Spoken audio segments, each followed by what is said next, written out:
Just when you thought you had seen it all, just when you thought every possible strange story about celebrities and movie stars had been said and done, then they went to the Vatican for the Pope, yes, the Pope, to commiserate with the billionaires, the millionaires, the autographers, the celebrity action stars about an industry that they sacrificed on the altar of woke.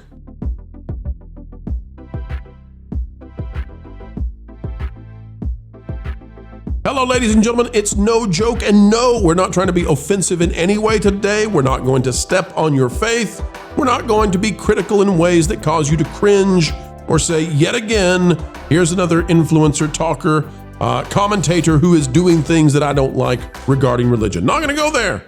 Just going to say, this is a strange one, and we never thought we'd see it. You have to see it to believe it. We've got the video. We'll show it to you. Click the like button, and off we go. Well, here we are at the Vatican, somewhere that I thought we probably would never be when it comes to Hollywood and entertainment, and yet that's where we'll be. Reuters has this one by Crispian Balmer and Veronica Altamari.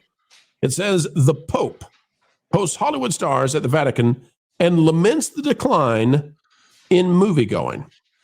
Now, let me tell you something. Hollywood, you know that you have blown all the goodwill in the world. You have actually screwed up badly when the Pope feels sorry for a bunch of millionaires and billionaires when he calls you to the Vatican to tell you that this really is. It's just beyond the pale. The Pope. You know, I mean, there are lots of people out there suffering in the world right now, but Hollywood celebrities, well, they need a pat on the shoulder at least. Here it is from Vatican City, out of Reuters. Pope Leo told a group of leading Hollywood actors and filmmakers on Saturday that cinemas were struggling to survive and that more should be done to protect them and preserve the shared experience of watching movies. I agree. I just didn't know that the Pope was going to do this. Screen stars Kate Blanchett, Monica Bellucci, Chris Pine, and Viggo Mortensen were among those invited to the private Vatican audience, along with award-winning directors Spike Lee, Gus Van Sant. I know you all love Gus Van Sant. And Sally Potter. These people went to go meet the Pope. Leo, the first U.S. Pope, said cinema was a vital workshop of hope. Maybe didn't see the, what's the movie, Lou? What's the movie they just did that was incredibly abrasive when it comes to Catholicism? What was that movie? The Conclave. The Conclave. We lost Lou. Yeah. And I think the Vatican hasn't recovered from Godfather 3, if you want my opinion. Oh, yeah. Well. Cinema was a vital workshop of hope at a time of global uncertainty and digital overload. Cinemas are experiencing a troubling decline, with many being removed from cities and neighborhoods, he added. More than a few people are saying that the art of cinema and the cinematic experience are in danger. I urge institutions not to give up, but to cooperate in affirming the social and cultural value of this activity. Got to resist the logic of algorithms and all this kind of stuff. Okay, cool. All right. But I got to say, maybe the Pope's onto something here, which, Breitbart says that they're in agreement with the Pope. John Nolte says 2025 summer box office was the worst since 1981. And John, I bet you're a viewer. We're a reader of yours. I bet you're a viewer of ours. John, it's actually worse than that. And the reason that it's worse than that is because, to steal Lou's catchphrase, because the price of movie tickets has far outstripped the rate of inflation.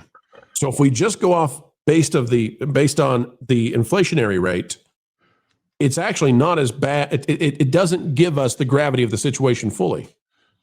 So in a time of historic inflation, movie ticket prices have risen even higher and farther than that. Now, I don't know this is as bad as, I think 1981 is actually better than this year. Is that figure based on an average of the big screens and the regular screens, or is it just, I'm just curious how they came up with that number.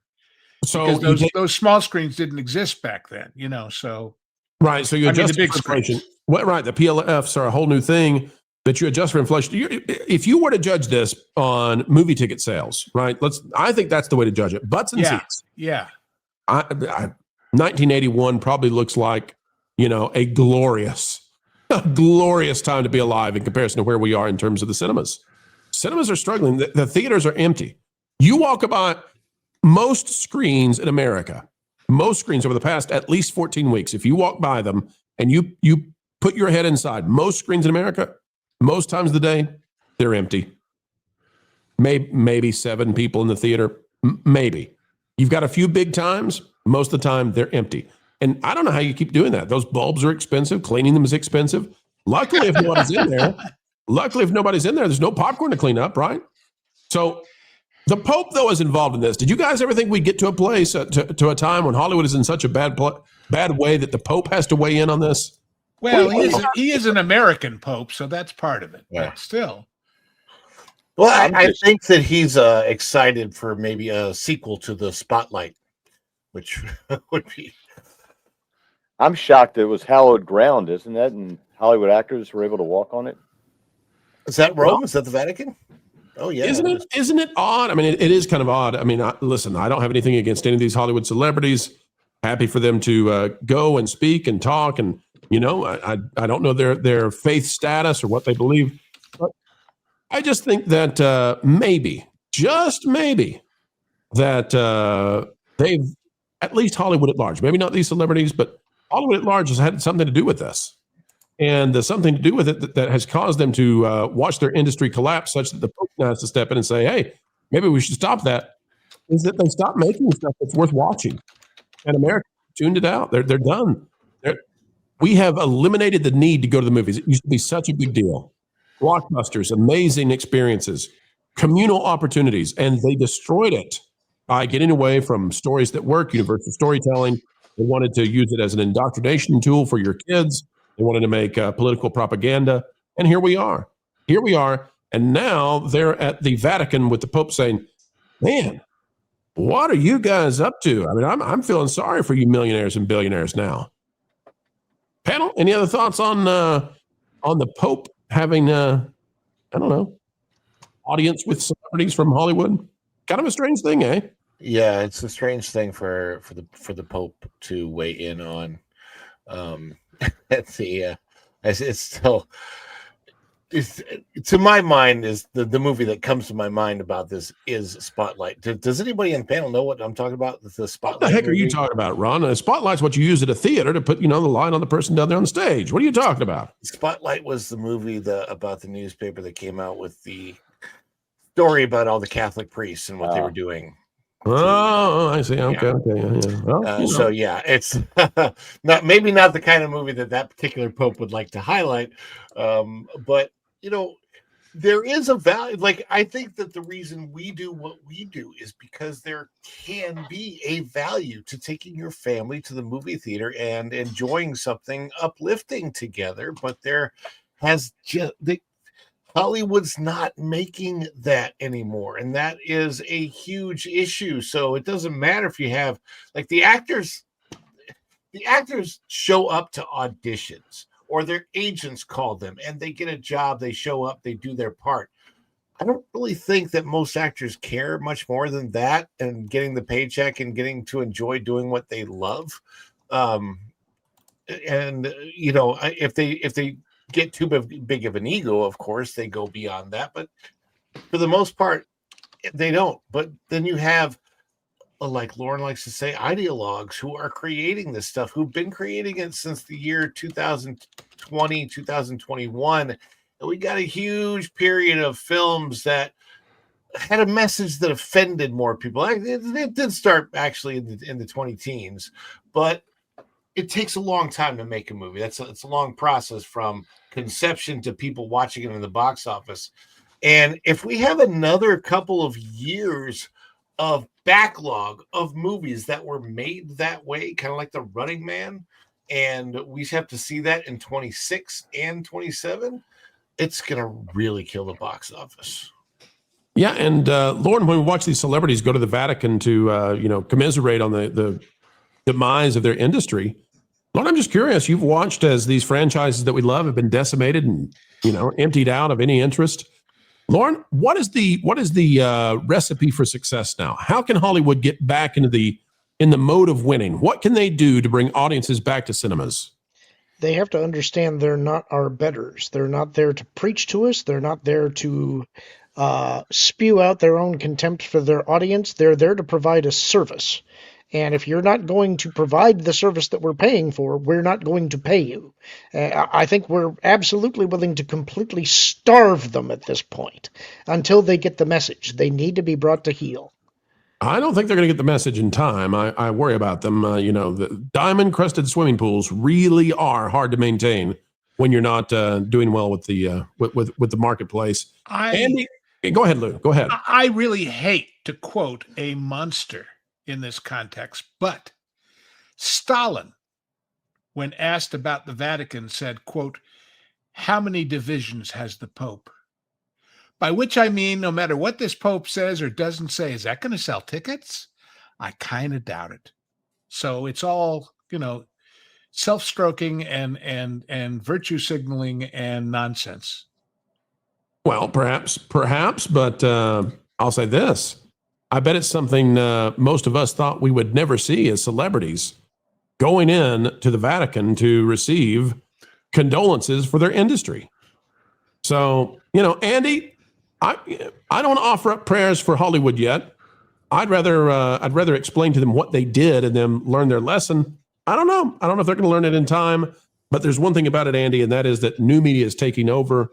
Andy, where do we go with the new media going forward? Like, are we going to get a lot of original content creators starting to fill in the gap now in the new media across TikTok and Instagram and YouTube and all these places that independent content creators can make? Because a lot of it is commentary. A lot of it is video game streaming. When do we get to the original content creating, you think? I think it's going to be very soon because the main issue that you have with this is in the old days, the writers had to live real lives. They had to put food on the table, do all these things. And these people coming out, the writers have come out of college. They've absorbed all this crap that their professors have taught them that doesn't have to do with real life. And they have this agenda. They've got this indoctrination in there. They've never had to make ends meet. They've never had to struggle and try to balance these things and keep trying until you get successful. Somebody knows them, sees like their alma mater, and hires them up for a job. And I think the content creators on YouTube are exactly that. They're real life people, and they have real life ideas. You see your children out there, and you want your children to grow up, be healthy, give you grandchildren, and that's what life's all about. You never see on anybody's tombstone, "I wish I went to one more protest. I wish I had, done something else. I wish I had spent more time with my family." That's everybody's deathbed confession, right? But we're the real people that go out there and go to work every day, find time to do this, share an opinion on it, see your friends, and say some things that some people agree with. And that's how we all got here, right? Because we saw people talking about these things, and hey, that's what I think too. I'm not alone. I'm not like this lonely voice out there anymore. And more people are finding this more and more. And there's a trust factor there because, yeah, there are people out there that grift, and there are people that like look for which way the winds are blowing. But by and large, human nature is human nature, and family life and looking for good things for your family and things you want to expose your family to are pretty much universal. You see that because, look, we've gotten some strange allies, if you will, in these fights from groups that should be on that other side, but they've gone so far, like, whoa, you've gone too far. We can't endorse this, and we're going to make our voices heard about our objections to it. So that's, I think, the biggest problem is that they're so out of touch, the professional writers and the people that make the decisions and the people that greenlight these projects. They're so out of touch, and they're so ideologically bent in their own echo chambers that they can't see that the general public does not share their views, because we're still out here trying to make ends meet and feed our families and look for something that's wholesome we can escape to. I see the news every day. I don't want to go to a screen, pay for a expensive ticket and expensive popcorn, and get it shoved down my throat again that I'm a bad guy. Well said, Andy. That is Bravo. I mean, that nail, meat, hammer. Andy is here for you. Folks, quick point of clarification. Whether you are a person who's a fan of the Pope, whether you're part of the Catholic faith, Christian, Judaism, whatever you might be out there, folks, agnostic, atheist, listen, we're not here to put anybody's beliefs under scrutiny in this segment, in this clip. We're simply here to say we've never seen celebrities in such numbers go to say, woe are us, woe be our industry. And we think we've got a feeling we know why it's there. Put this baby to bed. This video is over. Turn off the lights, but not quite yet, folks, because we do ask one final thing before we say goodbye. And that is, would you consider clicking the like button, share, subscribe, click it and stick it to those algorithms. It is the notification bell, and drop a comment down below. Also greatly appreciated, anytime you would like to share this out on your favorite social media platforms, well, we would love that. And we'd also love to hear your thoughts. Folks, drop a comment down below and use that beautiful mind of yours. If you would not mind, we'd love to know what you're thinking. Also, if you would like to become a member of the channel, it's as simple as clicking the join button. It is the price of a soda per month, and you'll gain access to all kinds of new, cool, exclusive information. Folks, until the next time we have the honor of spending time with you, keep learning, keep growing, and as always, keep having fun. Jump into the water! Why listen to music made by people and companies who really don't like you? Check out Vacation Radio today and prepare for all new content made by the people behind the WDW Pro Channel. It's the place you need for all the music. That should be fun.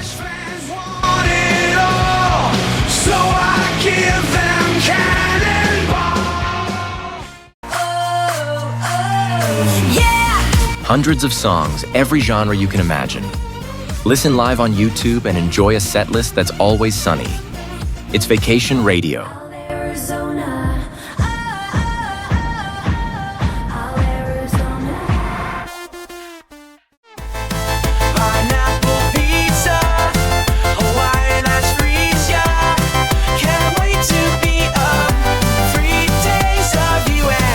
What are you waiting for?